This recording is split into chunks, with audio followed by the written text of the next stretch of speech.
एक सगा बाप बना प्यार का दुश्मन। उसने सामाजिक मान मर्यादा और अपनी इज्जत बचाने के चक्कर में अपनी ही बेटी की बलि चढ़ा दी। आखिर क्या थी असली वजह? चलिए दोस्तों, इस वीडियो में शुरू से सब कुछ जानते हैं। नमस्कार दोस्तों, मैं उपेश कुमार कुम्हरिया टीवी चैनल में एक बार फिर से आप सभी का स्वागत करता हूं। दोस्तों, अगर आप हमारे चैनल पर पहली बार आए हैं तो कृपया सब्सक्राइब करके घंटी के बटन को क्लिक कर लें ताकि मेरी नेक्स्ट वीडियो की जानकारी सबसे पहले आप तक पहुंच जाए। तो चलिए कहानी में आगे बढ़ते हैं। उत्तर प्रदेश के जिला प्रतापगढ़ की कोतवाली पट्टी का एक गांव है असुढ़ी। इसी गांव के रहने वाले भास्कर पांडे का बेटा सौरभ पांडे प्रतापगढ़ शहर में रहकर बीकॉम कर रहा था। वह जिस कॉलेज में पढ़ता था उसी कॉलेज में गांव धनगढ़ सराय छिवलहा के रहने वाले राकेश कुमार सिंह की बेटी संजू सिंह भी बीएड कर रही थी। सौरभ और संजू आसपास के गांवों के रहने वाले थे, इसलिए दोनों में जान पहचान हो गई। दोनों की यह जान पहचान जल्दी ही दोस्ती में बदली तो दोनों अक्सर मिलने जुलने लगे। लगातार मिलने से दोनों में प्यार हो गया। धीरे धीरे उनका प्यार बढ़ता गया। फिर तो यह हाल हो गया कि जब तक दोनों एक दूसरे को देख न लेते, बातचीत न कर लेते, उन्हें चैन न मिलता। सौरभ और संजू का यह प्यार परवान चढ़ा तो उन्होंने साथ साथ जीने मरने की कस्में ही नहीं खाईं, बल्कि निश्चय कर लिया कि कुछ भी हो, लोग कितना भी विरोध करें, वे शादी जरूर करेंगे। लेकिन यह इतना आसान नहीं था। इसकी वजह यह थी कि दोनों की जाति अलग अलग थी। सच है, प्यार न तो जाति देखता है और न ही धर्म। संजू और सौरभ के साथ भी यही हुआ था। उनके प्यार को जमाने की नजर न लगे, उन्हें किसी तरह जुदा न कर दिया जाए, यह सोचकर उन्होंने शादी करने का फैसला ही नहीं किया, बल्कि पड़ोसी जिला इलाहाबाद जाकर पांदरीबा स्थित आर्य समाज मंदिर में वहां की रीति रिवाज के अनुसार विवाह कर लिया। यह 1 जुलाई 2016 की बात है। विवाह करने के बाद संजू अपने घर आ गई थी। उसके विवाह की भनक घर के किसी भी आदमी को नहीं लग पाई थी। शादी के बाद सौरभ आगे की पढ़ाई के लिए लखनऊ चला गया। वहां वह पढ़ाई के साथ साथ प्रतियोगी परीक्षाओं की तैयारी भी कर रहा था। सौरभ के लखनऊ चले जाने के बाद संजू की उससे मोबाइल पर बातें जरूर हो रही थीं, लेकिन वह खुद को अकेली महसूस कर रही थी। उसे सौरभ की दूरी बहुत परेशान कर रही थी। संजू भी पढ़ लिख कर अपने पैरों पर खड़ी होना चाहती थी, इसलिए सौरभ ने आगे की पढ़ाई के लिए कानपुर में उसका एमएड में रजिस्ट्रेशन करा दिया।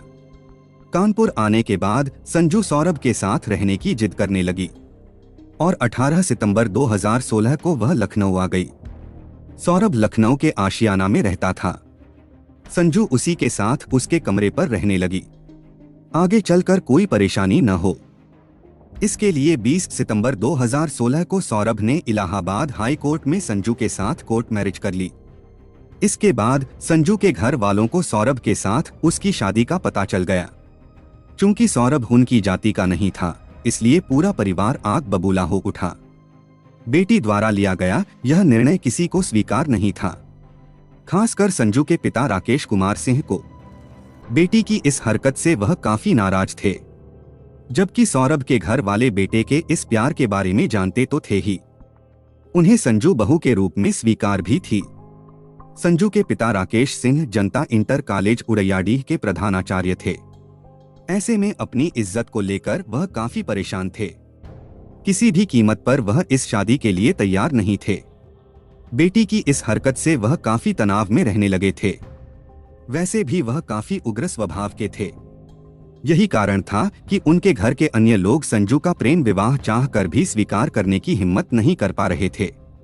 संजू के लखनऊ आने के बाद दोनों पति पत्नी की तरह रहते हुए अपनी आगे की पढ़ाई कर रहे थे और भविष्य के सपनों में खोए रहते थे। उन्हें जरा भी अंदाजा नहीं था कि एक ऐसा तूफान आने वाला है जो उनकी जिंदगी को झकझोर कर रख देगा। सौरभ और संजू के दिन अच्छी तरह से कट रहे थे, लेकिन 10 अक्टूबर 2016 को संजू के पिता राकेश कुमार सिंह अचानक सौरभ के कमरे पर आ धमके। तो उन्हें देखकर पहले तो दोनों डरे, लेकिन जब उन्होंने कहा कि घबराने की कोई बात नहीं है, उन्होंने उन्हें माफ कर दिया है, तो दोनों को थोड़ी राहत मिली।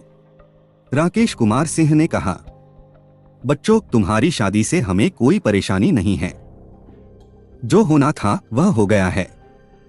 अब हम चाहते हैं कि समाज के जो रीति रिवाज हैं उनका पालन किया जाए।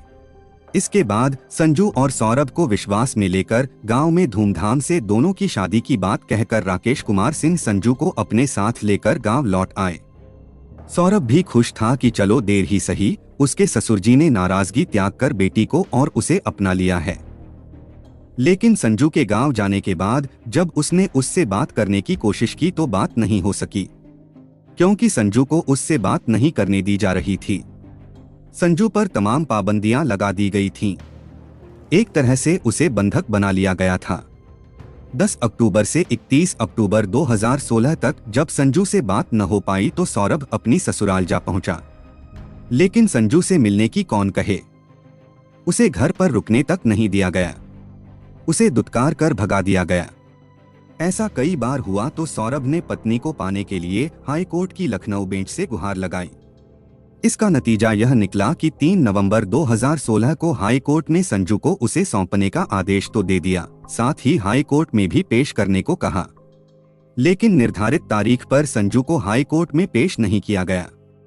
इसके बाद पट्टी कोतवाली पुलिस ने राकेश कुमार सिंह को संजू के साथ थाने बुलाया। जहां हुई पंचायत में संजू अपने पिता के साथ जाने को तैयार नहीं थी। वह बार बार अपने पति सौरभ के साथ जाने की बात कर रही थी। उसका कहना था कि उसने सौरभ को ही अपना सब कुछ मान लिया है, अब वह मरेगी तो उसी के साथ और जिएगी भी तो उसी के साथ। थाने में हुई पंचायत में संजू के फैसले एवं हाई कोर्ट के आदेश के बावजूद राकेश कुमार सिंह पुलिस पर दबाव डलवाकर संजू को अपने साथ घर ले आए, जबकि सौरभ ने पुलिस को हाई कोर्ट का आदेश दिखाने के साथ कोर्ट मैरिज का प्रमाण पत्र भी दिखाया था। लेकिन पुलिस ने उसकी एक नहीं सुनी थी। 30 अक्टूबर को दीपावली का त्योहार था, जिसकी वजह से कुछ नहीं हो सका। अगले दिन 31 अक्टूबर को पट्टी कोतवाली में सौरभ ने अपनी पत्नी संजू की जान का खतरा बताते हुए उसके पिता राकेश कुमार सिंह समेत 3 लोगों के खिलाफ नामजद तहरीर देते हुए न्याय की गुहार लगाई। इसके अलावा सौरभ एसपी माधव प्रसाद वर्मा से मिला और उन्हें भी तहरीर देकर पत्नी की जान बचाने की गुहार लगाई। एसपी ने इस मामले को गंभीरता से लेते हुए न केवल संजू को सौरभ के सुपुर्द कराने के निर्देश दिए, बल्कि सौरभ की तहरीर पर मुकदमा दर्ज कर कार्रवाई करने का भी आदेश दिया। उनके आदेश का यह असर हुआ कि पट्टी कोतवाली पुलिस ने 2 नवंबर 2016 को सौरभ की तहरीर पर राकेश कुमार सिंह, उसके छोटे भाई धीरेन्द्र सिंह और छोटे बेटे शुभम के खिलाफ अपराध संख्या 376/2016 पर भादंवी की धारा 368 के तहत मुकदमा तो दर्ज कर लिया, लेकिन तुरंत कोई कार्रवाई नहीं की। 2 नवंबर को गांव धनगढ़ के लोगों से पट्टी पुलिस को पता चला कि संजू की मौत हो गई है तो पुलिस के हाथ पांव फूल गए। पुलिस तुरंत गांव पहुंची और आनन फानन में संजू की लाश को कब्जे में लेकर पोस्टमार्टम के लिए भिजवा दिया। साथ ही अपहरण के मुकदमे में हत्या की धारा 302 जोड़कर नामजद लोगों की तलाश शुरू कर दी। 3 नवंबर 2016 की सुबह संजू के पिता राकेश कुमार सिंह को उड़ैयाडीह मोड़ से गिरफ्तार कर लिया गया। पोस्टमार्टम रिपोर्ट से पता चला था कि संजू की मौत जहर से हुई थी। थाने लाकर राकेश कुमार सिंह से पूछताछ की गई तो उन्होंने कहा कि संजू ने उनकी इज्जत से खिलवाड़ किया था, जिसकी सजा जहर देकर उसकी हत्या करके दी गई।